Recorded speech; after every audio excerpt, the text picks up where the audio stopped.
اچھا، ایک چیز ہے جسے ہم اگنور کر دیتے ہیں، اور وہ کیا ہے؟ بسم اللہ الرحمن الرحیم۔ حالانکہ بسم اللہ پڑھنے کی سب سے زیادہ تلقین کی ہے۔ آپ صلی اللہ علیہ وسلم نے فرمایا کہ ہر کام شروع کرنے سے پہلے بسم اللہ پڑھیں۔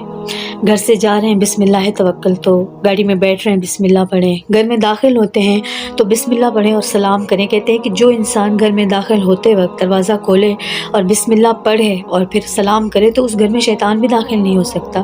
جب آپ کسی برتن کو ڈھانپیں اور اس پہ بسم اللہ پڑھ لیں اور اسے کھولتے ہوئے بھی بسم اللہ پڑھیں تو اسے شیطان ہاتھ نہیں لگا سکتا۔ یعنی یہ اتنی پاورفل کلمہ ہے یہ، اور ہم اسے اگنور کر دیتے ہیں۔ تو اس کو اگنور نہ کریں، اسے اپنی زندگی کا حصہ بنائیں، کیونکہ بسم اللہ میں جتنی طاقت ہے، یعنی شروع اللہ کے نام سے، مطلب یہ تو انف ہے، اس سے آگے تو کوئی بات ہی نہیں ہو سکتی کہ ہم اللہ کے نام سے شروع کرنے جا رہے ہیں۔ تو جب ہم بسم اللہ پڑھ کے سارے کام کریں گے تو انشاءاللہ ہمارے ہر کام میں برکت ہوگی۔ تو کوشش کریں کہ بسم اللہ کو اپنی زندگیوں کا اہم اور خاص